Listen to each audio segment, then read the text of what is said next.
Hey, welcome to Fright Brothers Haunted Plot Edition.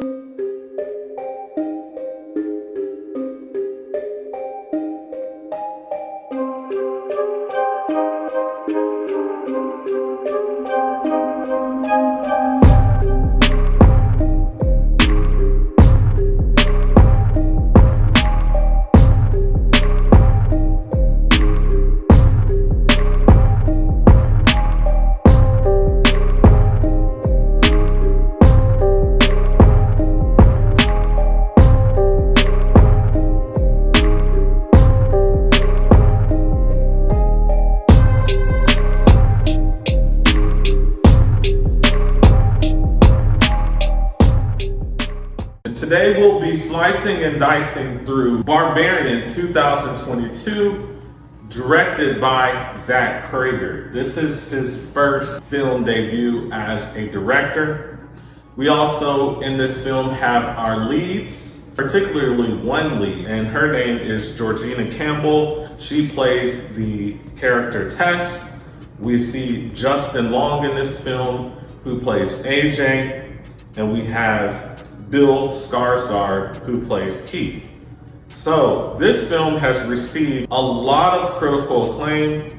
We see that with Rotten Tomato, it got 92%. With IMDb, it got 7 out of 10. And with Letterboxd, it got 3.4 out of 5. Ryan, what were your thoughts when you first saw this movie? Okay, so when I first saw the film, I went into it blind. I think I rented it on Amazon Prime a few years back. I thought the film was decent. I mean, it goes in some different directions than what you would expect. It's one of those films that you have to go in blind. You don't want to know anything about the film, just watch it and take away from it from your first experience. But I mean, I thought it was a decent film. What did you think? So I thought it was a great film. It's probably one of my favorite horror films that I've seen in recent years. I like the fact that it had a message that it was trying to convey, not just a plot line. We have a good message that needs to be conveyed about advocacy for women, and also it talks about toxic masculinity and a few other things like that. I really like the fact that we have Zach Cregger, who takes the time to push those discussions forward so that we as a group of people can do better and be better about treatment of others. I also like the film that it gave us a lot of surprises here. All throughout the film, I was left on the edge of my seat because, quite frankly, this is a film that doesn't really meet a lot of conventional standards of how it plays from Act 1 to Act 2 to Act 3.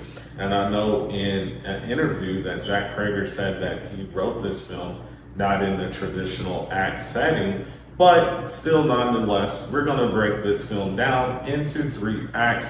We'll talk about the important scenes from each of the acts, beginning with Act 1 and working our way through Act 2 and 3 and giving our final thoughts. So with that stated, we'll go ahead and talk about Act 1, which is the setup. So Act 1 is the setup. This is what we're gonna call Stranger Danger meets Airbnb. So we begin this film with our protagonist Tess, who's driving up to this beautiful looking yellow home. It's not a very large home, it's a very small home. We tend to call these shoebox homes, where they have either been renovated from the 1940s to look, be more up to new standards, or they're just newly built homes that just look like shoebox homes from the 1940s and 50s. With that stated, we have a very dark scene. It's raining. Tess is driving a probably 2006 Jeep Liberty up to this home. It's raining, it's dark. She's trying to get into the home, which she is booked for Airbnb or something like that nature. She can't get inside. She's actually looking for the keys that are in the lockbox, but opens up the lockbox There's no keys inside. She goes back to her car. She's making all kinds of calls, trying to figure out what's going on with this Airbnb, why she can't get in, why she's locked out. She sees a light come on. She goes back to the home and she sees Bill Skarsgård, who character in this film is Keith, at the window there looking at her. He talks to her a bit. They find out that they've been double booked for the same house for that particular night. And so a lot of the way through this, we see a lot of kind of red flags, or what could be considered red flags, in this particular movie between the interaction of Keith and Tess. So Ryan, would you describe what you thought about the interactions between Tess and Keith? So the interactions between them, there was a lot of awkwardness in their scenes. You had times where you could tell that Tess was kind of suspecting that maybe Keith might try to do something to her. She was kind of on alert most of that first act. She was just very guarded. Like, you could tell that she was suspecting him of potentially being up to something no good, being up to something nefarious. But yeah, what did you think about it? So I like the fact that Zach Krager was able to put us into the point of view of Tess. So we get to see how it is like to be a female, to be in an awkward situation with a guy that's much larger. Bill Skarsgård, I think he's like 6'4", 6'5". Tess may be in this movie, Georgina Campbell's character, she might be 5'5", 5'6" at most, but relative to him, he's about a foot taller than her. And so even though he tries to play the role of the nice guy, trying to be overly considerate and all this kind of stuff, she's still a bit on edge because he's a stranger. And so we get to see that what women deal with in a day-to-day basis when they interact with men and things of that nature. So I did like that part, and like how it goes into detail where she's taking pictures of his driver's license when he's not around, or she's saying that, hey, let me just go leave, I'll go find me a hotel and stuff, and how he uses, his assertiveness to tell her, oh, there's no hotels, you need to stay here, there's no hotels. I could have told you that.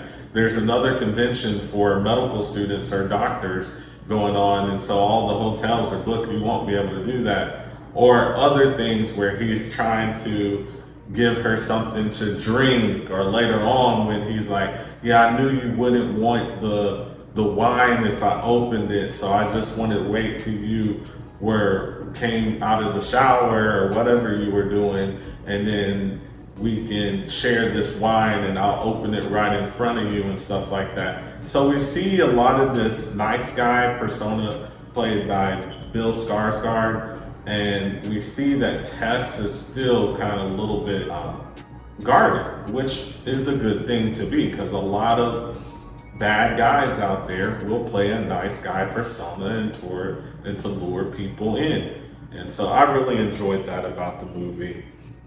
So let's go next to the next day, the morning. Actually, before we get to the morning, let's go to that night when Georgina Campbell's character wakes up there. So what happens in that scene where she wakes up in the middle of the night? Okay, so that's the scene where she wakes up in the middle of the night and then the door to the basement opens. So what happens is that she wakes up in the middle of the night. She's in her bed. Her bedroom was closed.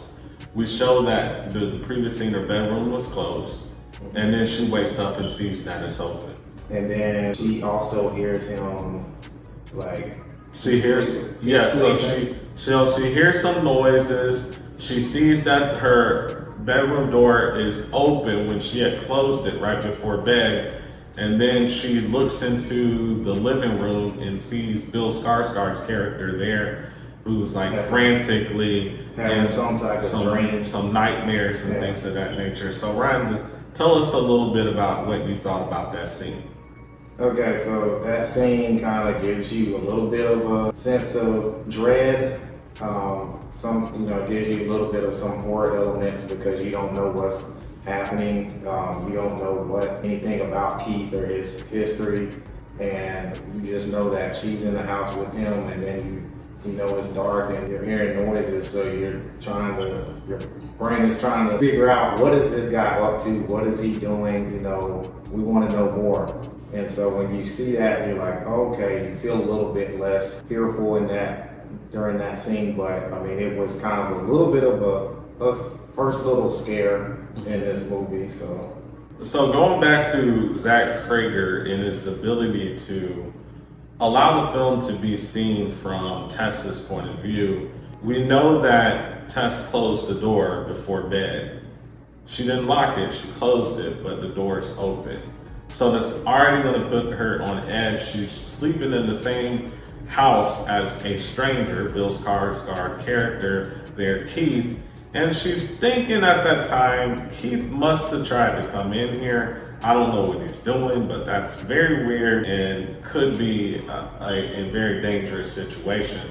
So she gets up, she walks around. As she's walking around, we can see down the hallway, the basement door is closing, is closing. It was open, it's like closing shut because someone outside of Keith is lurking around. We don't see who it is, but we know someone is because the door was ajar and it completely closes as Tess is walking down to where Bill Skarsgård is in the living room.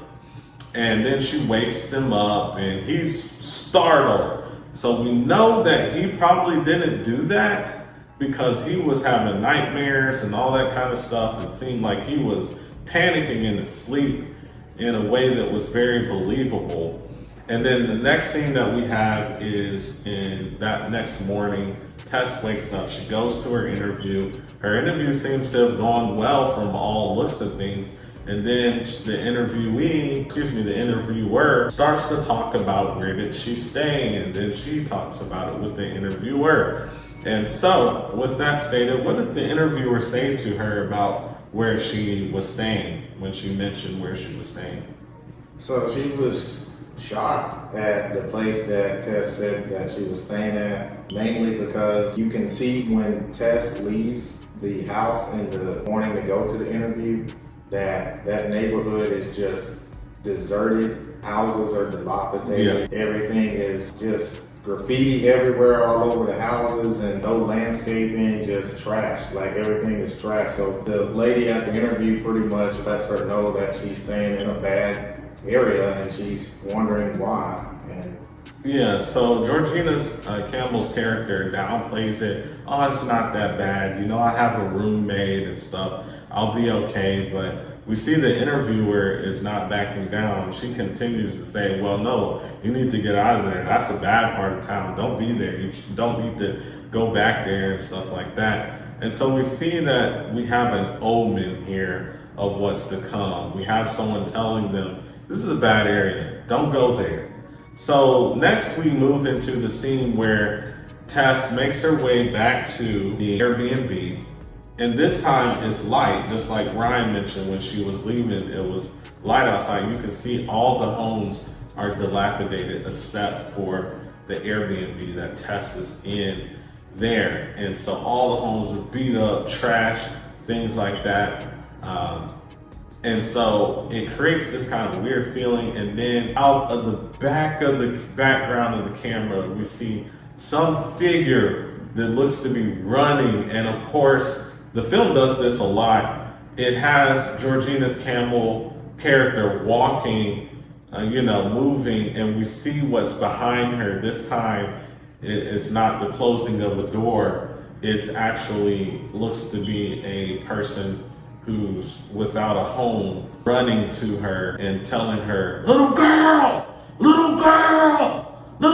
come here, get out of that house, little girl. And so we see this guy running and we're like freaked out by the situation. Georgina's Campbell's character is freaked out. She runs inside the home, locks the door just in time as he's banging on the door. Ryan, what were your thoughts when you saw that? So this is another little thing that the movie does, is it kind of makes you think or suspect that this homeless man or whoever this is up to no good.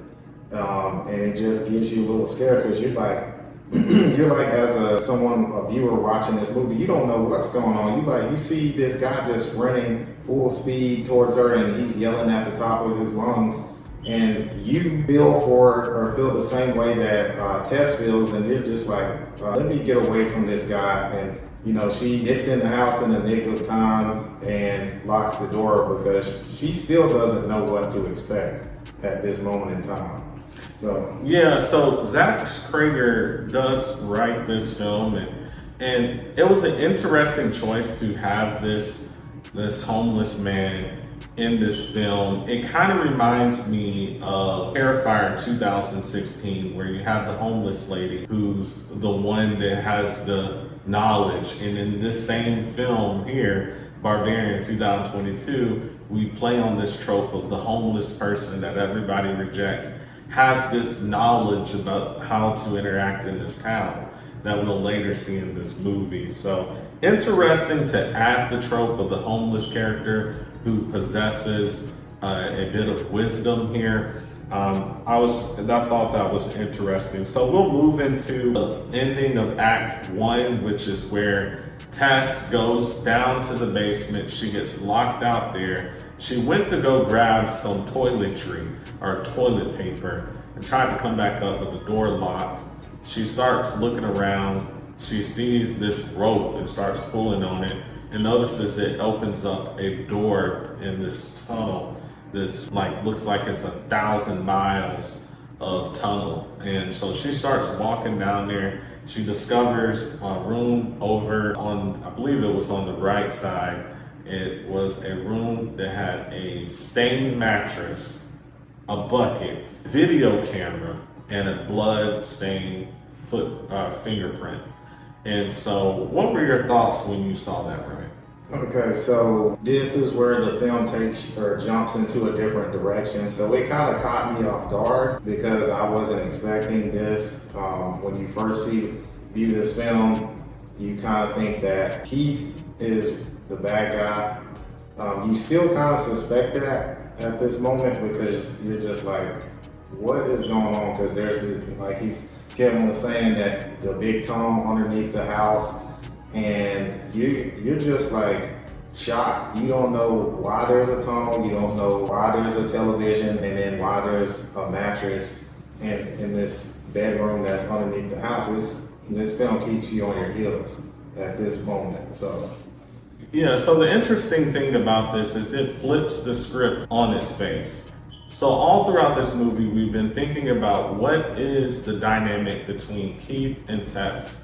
When we go down there and we see that tunnel with that room, we know that Bill Skarsgård's character probably didn't do this, because this looks like it's old. Very old room, very old video camera, very old everything, right? And so it leads us into, what is this film about? And so it raises a whole lot of questions. We'll go ahead and move on to her reconnecting with Keith. She runs out of there. She gets spooked. She runs back out.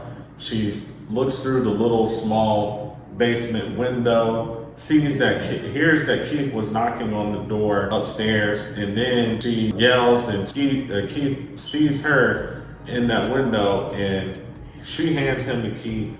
He unlocks the basement. She goes back upstairs. She tells him, hey Keith, I just saw this freaky looking area out here. It had a stained mattress that looked to be soaked in blood. It had this video camera. It had this, fingerprint and a bucket. And Keith, very dismissive nature, kind of the nice guy, dismissive nature, just tells her, well, I have to see it for myself, It's not that I don't trust you, but I don't trust you. I gotta go see it for myself. So Keith goes downstairs, and actually, Georgina Campbell says she's gonna leave, her character. Hey, I'm just gonna leave. You can go, but I'm gonna leave. But he's like, no, no, no, stay here, stay. Another coercive trait that wasn't good that our masculine character has here, where he tries to hold, in a sense, nicely hold, the nice guy hold someone hostage to tell her when she doesn't want to be there, to stay there because he wants to go check to see if what she was saying is true. And so we see this kind of nice guy syndrome here, and then he walks down to the basement, goes in, we hear him yell, and then Tess, instead of calling for 911 or anything like that, she decides to walk down there to try to save Bill Skarsgård's character. And so she gets down there, she keeps walking. She finally sees Bill Skarsgård on the floor looking like he's spooked out, crawling around, and then he's telling her, no, we have to go back that way, which was the wrong way to go because we know that the mother, the mutant woman in this movie, the mutant woman, was actually back down that way. And he's telling her, and then the mutant woman runs up, smashes his head, bashes it into the wall multiple times, blood is just pouring out his head, and then it cuts to the scene. So Ryan, did you want to talk about that ending for Act 1? So that ending completely caught me off guard, and I'm pretty sure that would have caught anybody that's watched the horror movie off guard. It was kind of frightening because you don't know what's down there, and then you, as the viewer, you don't know what to expect, and you see this big, giant, tall, I don't even know how tall the mother is, but probably like 7 feet, gotta be at least 7 feet tall, just come out of the darkness in the tunnel, and she takes Bill Skarsgård's character, Keith, takes his head and just bashes it in the wall. Honestly, I like that surprise as a viewer, and as someone who reviews movies, I liked it because it caught me off guard. I didn't know what to expect, and when I go in movies, I don't like to be able to predict what's going to happen. And here we have, this movie. It catches you off guard, keeps you on your heels, and then after that, we cut to a completely different scene. So yeah, I thought that was a good filmmaking from the filmmaker during that scene. So yeah. Yeah, it was a nice cliffhanger for Act 1, a nice ending there. It catches us all off guard because no one expects that. We've been thinking that this movie for the first 30 minutes is about whether or not Bill Skarsgård's character is some type of predator. He has nice guy syndrome, and yes, he's a bit weird, awkward, and a bit coercive, but at the same time, we were thinking maybe he's a stalker, maybe he's that, and it flips the script on his face and does something completely different, introducing us to a mutant woman, and now we're left with the question, where did this woman come from? She's like 8 foot tall, she's out there, she's kind of scary and bizarre looking and stuff like that. So moving on to Act 2, where we see Justin Long. Ryan, what were your thoughts when you saw Justin Long in the convertible, singing songs in, looks like in Hollywood or somewhere, next to the beach? The beach is on the right side with the ocean and all that kind of stuff. He's in a red convertible car, and he seems to be having the time of his life until he gets a phone call. Ryan, what were your thoughts? So my first thoughts was I watching the right movie because the movie literally, it just completely switches, and you're just like, who is this guy? You recognize the actor because Justin Long was in Jeepers Creepers and then Drag Me to Hell, but you're just trying to figure out what does he have to do with the film, and it just completely catches you off guard. I know he's on the phone with someone at his workplace informing him about him being in trouble, doing something he shouldn't have done. But yeah, you as the viewer, you're just trying to figure out what does he have to do, what is his connection to his home and his connection to these other two characters. So Justin Long's character, AJ, is a modern day toxic masculine character we see a guy who pretends to be someone who has virtue, who has some sense of morality. But we ultimately get a guy that is an abuser, who's an assaulter, who's takes advantage of women, and who's a narcissist. But he plays the victim. And that's kind of the worst type of abuser, the one that plays the victim. Everything is everyone's fault, but at the same time, they take advantage of women and things like that. And so his character is a disgusting character, but some people won't realize, some viewers won't realize it right away. But as you see him throughout this movie, you start to realize how repulsive his character is. So in the scene here in Act 2, he's driving on the boulevard, or this little, drive pathway on the mountains where the ocean is near. And then he gets this phone call, looks like from a lawyer and maybe a director or something. In the movie, not the movie, but in the kind of TV show that he had been cast for. And they talked to him, they said, we can't continue on to have you as a part of our TV show. The reason being is that your co-star has brought to our attention that you have done something very bad. And we later find out that these allegations were very true, but if you notice throughout the conversation, Justin Long's character doesn't really care about the allegations. All he cares about is, am I still a part of the film? Am I going to be part of this TV show? When does it air? Okay, when do we continue on? And when he finds out that he can't continue on, they tell him, hey, look, these allegations are so bad we can't continue on. There's going to be a news report that drops tomorrow on your allegations and things, so we are not going to continue on. That's when we see him actually lose it. And he stops his car and just kind of freaks out. Not because of what he's done to his female co-star, but because of the fact that his career is not going to be what he wanted it to be. So we see how selfish he is. We then see how selfish he is when he talks to his wealth management person. And how his wealth management person tells him, you're running out of money. You're going to have to sell some of these homes that you have. You need to go back. You might have to sell the homes in Detroit because you got these lawyer bills. So you're going to have to pay for these cases, the criminal case and the actual civil case. And you'll have two cases and $70,000 each for each case, and maybe more. And you're going to run out of money. And now that you've lost your job, you've been fired, you don't have any money.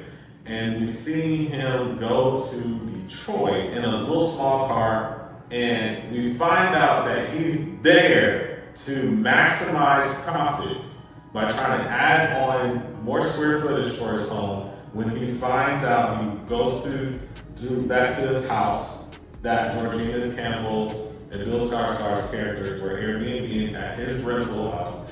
And he goes there, he then goes down into the tunnel, and he sees that, oh, there's extra square footage, yay. So when he sees the room that Georgina Campbell's character is talking about with this creepy, mattress and this video camera and this bloody handprint, he's not thinking, man, this is creepy. I wonder what evil has gone down there. He's thinking, how can I add this on, and is searching on the internet, add this as extra square footage for my home. So you see that this guy is he's a piece of work, just to put it politely. So Ron, what were your thoughts when you see him? He's going back to his home, his Airbnb. He's doing all this stuff, and his character is being revealed. So a couple of things. So for one, you can tell how he doesn't really care about anybody but himself, because he gets on Tessa's laptop and he's researching all this information about adding the square footage onto the sale of the property. So he clearly has shown that he doesn't care about other people's possessions, because he's on her laptop. And then he also, at one point during when he's there at the house, he makes a call, I believe, to the person that he allegedly had, or I guess the allegations were pending. Yeah, and confesses. Yeah, trying to confess and basically trying to get them to back out of the allegations. So the confession wasn't that he is having this level of contrition where he feels sorry for his evil behavior towards his co-star. His confession was for his own benefit. Hey, I'm confessing, but I want you to back out of this. In other words, I need to save my money. I don't really care, is what he's thinking. So, right.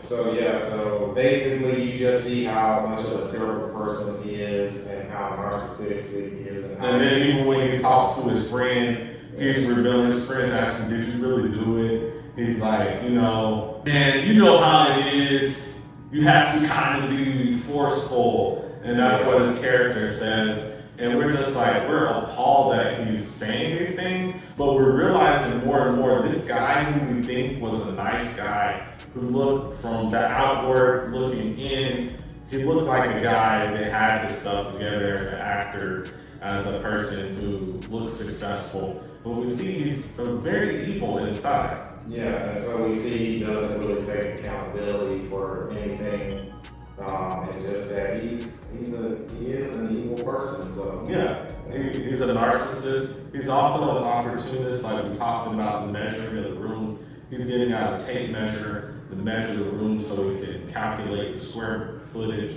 to add on so he can get more on the sell at home, instead of realizing that that room was an evil room where bad things had been done to women. And he didn't really think about that. He was oblivious and didn't care because of his lack of character. And then we see there where AJ wakes up trapped there. He encounters our protagonist, Tess, in the tunnel, and then he also encounters the mother as well. I would like to talk a little bit about that milk scene there. Remember how he encountered the mother. He had tape measure. Mm-hmm. He's using the tape measure, measuring the tunnel, and then that tape measure is pulled. Remember, it's pulled from, and then that's when, he encounters. Yeah. So we're going to talk a little bit about AJ's interactions with the mother and with Tess. So from that point in the film, AJ is kind of, we don't see as much of his evilness at this point. I mean, we saw that be up till this point, but we start to see, he starts to become fearful because, you have the mother down there, this mutated woman that's like 7 feet tall, and she's trying to take him and Tess and treat them as if they're her children and trying to like take care of them and trying to basically nurture them like a mother would a child. And he's, freaked out. Tess is freaked out. And Tess tells him to just cooperate, drink the milk. He chooses not to. That's when the mother goes berserk, grabs AJ, pulls him into that room, and makes him breastfeed. So we see for the first time, just like AJ has been forcing himself on his female colleague, we see for the first time someone else who's badder than he is forcing their will onto him. And so that is kind of where we leave with that Act 2. And then we're opening up to our final act, going back to a flashback from the 1980s where we're at the same little yellow home. This time is different. All the other homes look as clean and as nice as them. It looks like a nice little small community of people that just live nearby. And we see Frank get into this old kind of General Motors or some American type box type vehicle. He's driving around. We see him go to the grocery store and start asking one of the employees at the grocery store about certain baby things that he'll need because of a newborn. But we see that Frank is kind of an older man in this one, like 56 years old. I was a little confused about how He's like a father, like of a newborn. He's like 60 years old. And we start to realize that he's following women. Like it shows scenes of him seeing a woman in the distance, and then he follows her home. And then he opens up the trunk of his car, and he puts on a little suit, like a blue-collar little jumpsuit, mechanic suit. And then he knocks on the door and tells this lady who's at the home by herself he needed to do something because he's going to be working on the home.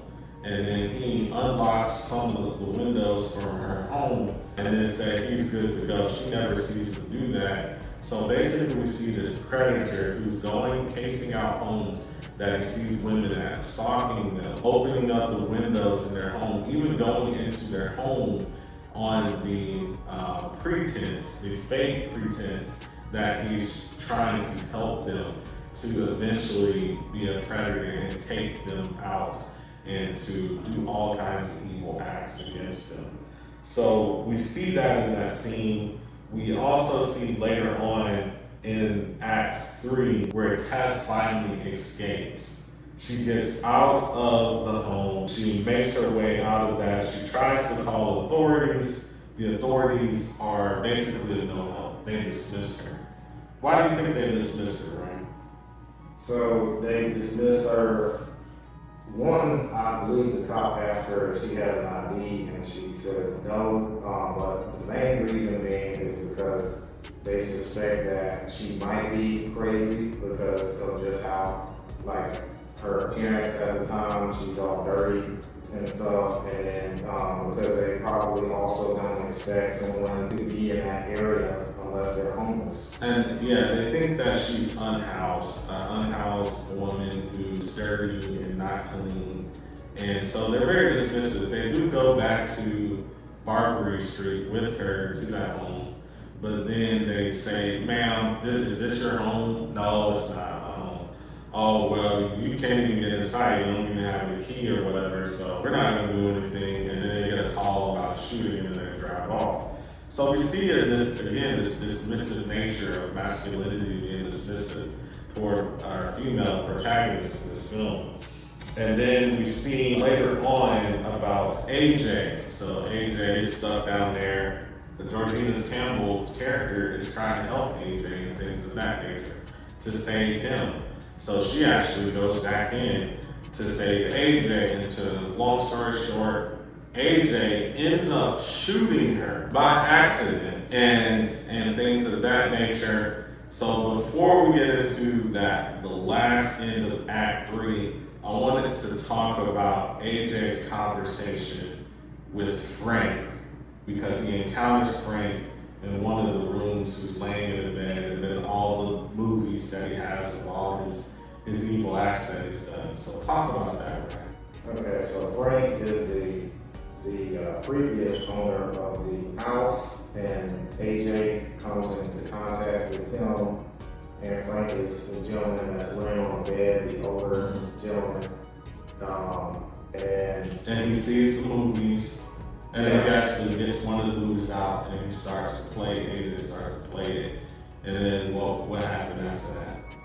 So pretty much at one point, Frank is he gets the gun. Yeah, he gets the gun, but AJ is talking to him and telling him, man, you're such an evil person. You know, how could you have done this to these women and stuff like that?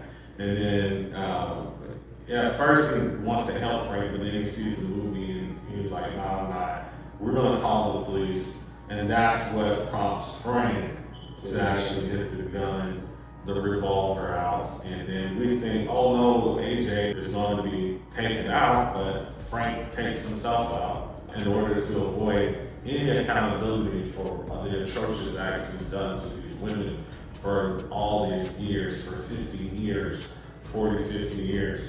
And we have AJ who's thinking pompous of himself, like, I'm a person of great character, and he turns out to be this person who's basically the modern day version of Frank. So Ryan, let's go into what were your thoughts about that conversation that he had with Frank, AJ? So basically, AJ is trying to make himself feel better as a person by, saying how bad a person Frank is. But like you were saying, they're both evil and they're both the same, basically the same person. Same person. So one just has a friendlier way of going about it than the other, which is actually, in my view, more evil. When you try to disguise evil, it's actually more evil. Both are just evil there, but go ahead. But yeah, and so AJ, he tries to keep Frank from committing suicide or whatever he's suspecting Frank of doing, because you see Frank grab the revolver off the table, and then AJ's, thinking that he could potentially use that weapon on him or on himself. Mm-hmm. But at the end of the day, both of these are evil trash people that don't need to be on the streets with their evil mentality. And so we'll move through to the end here. So we have AJ who ends up in the tunnel. He shoots Georgina's character Tess, and by accident they end up getting out of the home, making it out, and then they encounter the unhoused man again, who was calling Tess "little girl" at the beginning of the movie. So what were your thoughts when they make it to his little hideaway there, and then he says, "Oh, she's never come into my place." And then she busts in at that exact moment and rips his arm off and beats him across the head with it. What were your thoughts? Okay, so we kind of get a answer to a question we had earlier of who is this guy, why was he running up to Tess during that first act of the film. And when we see him sitting there with AJ and Tess at his little campsite somewhere near the Airbnb house in that area, as soon as he said she's never been here in the last 15 years or whatnot, I knew she was going to show up. And sure enough, as Kevin said, she shows up and she slaughters him. She rips his arm off and beats him with it, and then that's when AJ and Tess, they make a run for it. Yeah, now there's an interesting thing to note. When I saw this the second time, I picked up the fact that Justin Long's character ran out of there without even looking back to see if Tess was going to make it. So here, he's accidentally shot her. You would think, hey, well, come on, let's go. And you would think, you accidentally shoot a person, this female here, and you want her safety too, so you're going to try to help her out. He just takes off and just shoots out and runs, and Tess is having to fend for herself, being injured by a gunshot, and run on her own. So we again see how horrible AJ is. Then we make our way to the water tower showdown, where AJ has this revolver, and he runs up there. He gets up there first, then Tess makes it up there, and then we see the mother is chasing after them and gets up there too. And then he says, "Hey, I'm sorry, but only one of us has a chance here." And so he throws Tess off of the tower. Throws her off the water tower. Come on. You shot her. Now you're throwing her off the water tower. And then we see the mother jump down and swoop down. Next scene cuts. It shows that the mother is laying on the ground, on the ground. Then Tess is on top of the mother. And then we see AJ walk over to Tess and he starts saying, "I didn't mean it like that. It's not what you thought it means. It's not, I didn't mean it. It was a bad situation. I was scared." And then we see the mother just basically take AJ, lift him up, gouge his eyes out, rip his head open, and then Tess is awake. The mother starts talking to Tess and trying to treat her like a little baby. And Tess has the revolver, and she's she finally makes a decision to do something to protect herself here. And so she takes out the mother. And so it ends with our protagonist Tess walking away from the aftermath of the situation. So that is Barbarian 2022. So what are your final thoughts about this movie? And then what Fright Brothers score would you give this movie? Okay, so my thoughts were the movie keeps you on your heels. The runtime can be a little bit longer than you want. It can be a little bit longer than you want. It does keep you on your heels. It has a few little tropes in it that are somewhat been used before, but at the same point in time, it still keeps you on your heels. So for me, honestly, I would have to give it a growl. So I mean, that's basically the equivalent of us or me giving it a B. I think the movie was decent. It's definitely rewatchable. But yeah, what about you? What did you think? This movie was a great movie because not only was it Zach Crager's debut, it was a movie that left us on the edge of our seats, nearly scene for scene, in a good way, not a bad way, an incoherent way like Terrifier 2016, but in a good way where the dots, even though at the beginning they didn't really connect, we see by the end of the movie how all the dots connected, and we see the overall vision that Zach Crager had with really showing how the world works from a female perspective and how we need to be more empathetic towards women and how we need to denounce these deplorable men like Frank and AJ, and to a certain degree, our Keith character. So I really enjoyed this film. I would give this film a growl because it's definitely up there as a top film for me. So with that stated, Ryan, so what films are we looking to review next?